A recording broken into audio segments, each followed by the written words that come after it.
Esендер жакшыларым, Абакан шаарын атын чечмелеп, айрым мундус туугандардын сынына калдым. Виктор Козодойдун Facebook'тагы баракчасына бир аксакалыбыз Эренектин башына калпак кийгизип, мундус кылып алыптыр. Эренекти 5 колундай билген Виктор Козодой таң калды. Негизи кандай болгон тарыхтагы сахна? 14-кылымда Кытайлар Чингизиттерди Кытайдан куугандан кийин саясаттагы боштукту Монгол жана Түрк тектүү Ойлот Федерациясына кирген уруулары толтура башташат. Ойлоттор экиге бөлүнүп 1635-жылы дүйнөлүк картада 2 мамлекет пайда болот. Калмак хандыгы, анан Жуңгар хандыгы. Калмак хандыгы болганын боюнда, Жуңгар хандыгы чыгыш Түркестанда орун алат. Теги бир, 2 мамлекет, 2 хандык тең мусулмандардын башына бүткөн бале болот. Калмак хандыгы падышалык Россия менен союздаш болуп, Ногой ордосун ойрон кылып, Осмондордун янычарларын шаштысын алса, Жуңгар хандыгы биздин ата-бабаларыбыз менен согушкан. Чингизиттердин көңүлү көк таштай калган Ойлоттор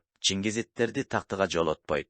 Калмак хандыгында Торгуттар, Жуңгар хандыгына да Чоростор салтанат сүрдү. Анда неге жуңгарларды ата-бабаларыбыз калмак деген? Жаксылык Сабитовдун айтуусунда калмак деген термин алгач Алтын Ордодо пайда болгон. Өзбек хан исламды мамлекеттик дин кылганда, эски шаман дининде калып кеткен түрк-моңгол урууларын калмак деп койгон. Эски динде калды. Капыр деген мааниси. Жуңгарларды деле ата-бабаларыбыз калмак дегени, ошол мусульман эмес дегени. Дин демекчи жуңгарлардын эрдене баатыры Тибеттик Далай Лама 5-ден Кантайжы деген наам алып, Жуңгар мамлекетин 2 чылбыр бир тизгенин алып, мамлекетти башкарат. Кантайчы эрдене баатыр Тибеттик Лама буддизм динин мамлекеттик дин деп жарыялайт. Болга боюндагы калмактар дагы массалык түрдө Лама динине өтүп кетет. Мына ушул жерде иттин өлүгү жатат. Ойлоттор исламды кабыл кылган түрк-моңгол тектүү уруулар менен элдешкис жоо болот. Эмесе 100 жыл мурда калмактар менен кыргыз-казактар бир маданияттагы эл болушкан. Теңирчи шамандар болгон. Виктор Бутанаев жазып жатат. Ала тоолук кыргыздардан айырмаланып, Хакас менен алтайлыктар жуңгарлардан дистанция сакташпайт. 1630-жылы Хакастар жуңгарларга союздаш болушат. Менимче бул жерде диний фактор роль ойногон. Хакастардын ак сөөктөрү жуңгарлар менен куда сөөк болуп кетет. Жуңгария мамлекети 3 бөлүктөн турган. Отток, Анги, анан Зисай. Оттогу области район экен. Зисай дегени буддист ламаларды бага турган кичинекей аймактар. Анги бул Контайчынын жакын туугандары. Эшектин эркеген Анги деп ушул Контайчынын туугандарынан алса керек биздикилер. Эрдене баатыр Хакастарга тууган болгондуктан, туугандыгын сактап, орустарга каршы Хакастарды колдоп турду. Эрдене баатырдан кийин Хакастардын абалы оорлошот. Эрдененин уулу Сенге Тайчы Хакастарды атасындай эркелетпейт. Сенге Тайчы Эренек баатырдын замандашы. 1667-жылы Хоңгорай калмактардын союздашы эмес, вассалы болуп калат. Эренек 3 оттун ортосунда калат. Падышалык Орусия, Алтын хан монголдор анан жуңгарлар. Эренек эң күчсүз жуңгарларга вассал болот.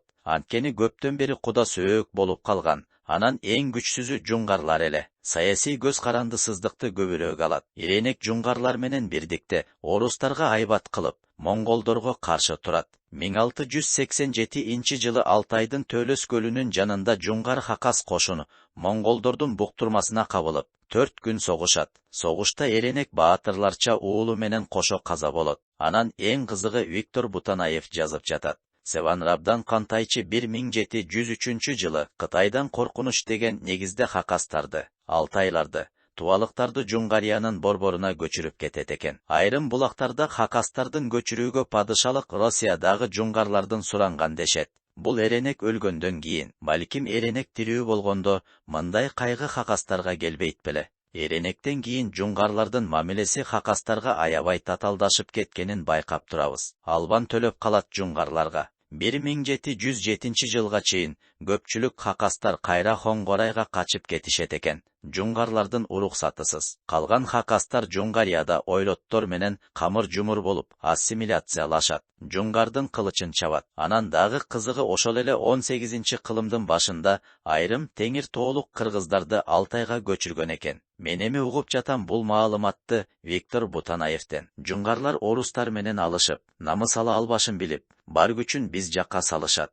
1723-жылы Ташкент жуңгарларга багынат. Бул Манас эпосундагы Алооке хандын Андижанды чапкандагы сюжет менен окшошуп жатат го. Байжакып, Акбалта баштаган кыргыздар Алтайга көчүрүлгөнүнө дал келип жататко. Казак кайың саап, кыргыз Гисарга кеткенде деген сөз ошондо калган экен. Эң таң калганым жуңгарлар бизди бурут деп, хакастарды кыргыз дегени. Сөздүн токетер жери Жуңгарияга көчүрүлүп келген хакас, алтайлык туугандар, жуңгарлардын катарында биз менен согушканбы? Тарыхчыларга суроо. Иная Жизин деген YouTube каналдын ээси хакасиялык блогер тарыхчы Леонид Элемин жуңгарлар хакастарды мусульман элдерине каршы койгон деген теорияны ортого салды. Самов Асанбектин Тейиш хан романында алтайлыктар кыргыздарга жуңгарлардын сырларын ачып, чалгынчылык кылып турган. Ушундай баш аламан жаңжалдардан кийин кантип Абакан Баатыр Базар Коргондон Хакасияга Эренекке жардамга барсын.